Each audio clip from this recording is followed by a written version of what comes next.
ముందుగా స్టవ్ పై ఒక ప్యాన్ పెట్టుకొని అందులో కొద్దిగా ఆయిల్ వేసి వేడి అవ్వనివ్వాలి. ఆయిల్ వేడి అయిన తర్వాత అందులో కొద్దిగా ఆవాలు వేసుకొని వాటిని బాగా చిట్లనివ్వాలి.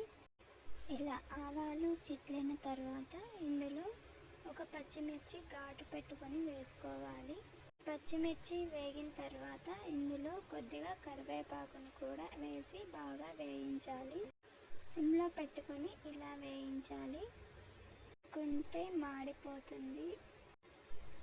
ఇప్పుడు ఇందులో సన్నగా కట్ చేసి పెట్టుకున్న ఉల్లిపాయ ముక్కలను కూడా యాడ్ చేసుకోవాలి.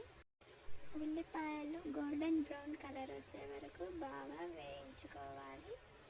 ఇవి కూడా బాగా వేగిన తర్వాత చికెన్ ముక్కలను బాగా కడగాలి. 2 times వాష్ చేసుకున్న తర్వాత ముక్కలను ఇందులో వేసుకోవాలి. ఇప్పుడు ఇందులో కొద్దిగా పసుపు, కొద్దిగా కల్లుప్పు 2 వేసి బాగా కలపాలి. ఇలా వేసుకోవడం వలన ముక్కలకు తొందరగా ఉప్పు పడుతుంది. ఇప్పుడు వీటిని బాగా కలుపుకోవాలి. అన్ని ముక్కలకు ఉప్పు పసుపు పట్టేట్టుగా మొత్తం బాగా కలపాలి. ఒక 2 minutes ఉడకనివ్వాలన్నమాట. వీటిని మళ్ళీ ఒకసారి ఇలా కలుపుకోవాలి. బాగా కింద అడుగు పట్టేస్తుంది, అలా కాకుండా బాగా కలుపుకోవాలి. ఇప్పుడు ఒక మిక్సీ జార్లోకి కొద్దిగా లవంగాలు, కొద్దిగా మిరియాలు, అలాగే జీలకర్ర కొంచెం వేసుకొని అందులో కొబ్బరి వేసి బాగా మిక్సీ పట్టుకోవాలి. ఈ మిశ్రమాన్ని పక్కన పెట్టుకోవాలి. అల్లం వెల్లుల్లిని కూడా పేస్ట్ చేసుకొని ఒక పక్కన పెట్టుకోవాలి. అండ్ టమాటా, ఆనియన్, పచ్చిమిర్చి ఈ మూడింటిని కలిపి ఒక పేస్ట్ లాగా తయారు చేసుకొని పక్కన పెట్టుకోవాలి. ఇప్పుడు మనం ముక్కల్లో నీళ్ళు ఇమిరిపోయిన తర్వాత ఫస్ట్ అల్లం వెల్లుల్లి పేస్ట్ని యాడ్ చేసుకొని బాగా కలిపి కొద్దిసేపు వేయించాలి. కొద్దిసేపు అంటే ఒక 5 minutes సరిపోతుంది. దీన్ని బాగా కలపాలి, అడుగంటకుండా కలుపుతూ ఉండాలి. ఒక 5 minutes తర్వాత ఇందులో మనం కొబ్బరి, లవంగాలు, మిరియాల పేస్టును వేసుకొని బాగా కలిపి దీన్ని కూడా ఒక 5 minutes వేయించాలి.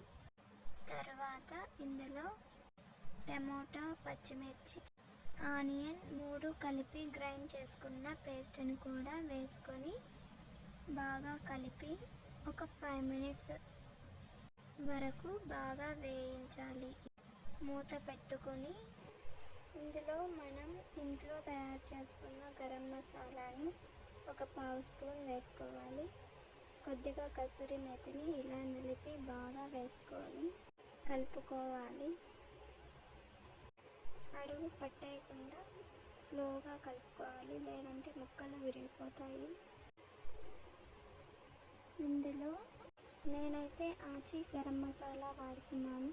ఇది ఒక 2 spoons వరకు వేసుకొని మెల్లిగా కలపాలి, లేదంటే ముక్కలు విరిగిపోతాయి. ఇప్పుడు చికెన్ 65ని ఒక 1 spoon వరకు వేసుకొని అన్నింటినీ బాగా కలిపి ఒక 15 minutes ఉడికించిన తర్వాత సిమ్లో పెట్టుకొని ఒక 1/2 చెక్క నిమ్మకాయను పిండుకోవాలి. తర్వాత లాస్ట్ దించే ముందు కసూరి మేతి ఇంకొద్దిగా నలిపి బాగా వేసి దించేసుకుంటే చాలు.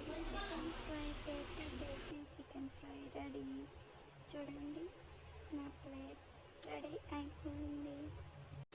మీరు కూడా తప్పకుండా చేసుకొని తినండి. Please subscribe my channel.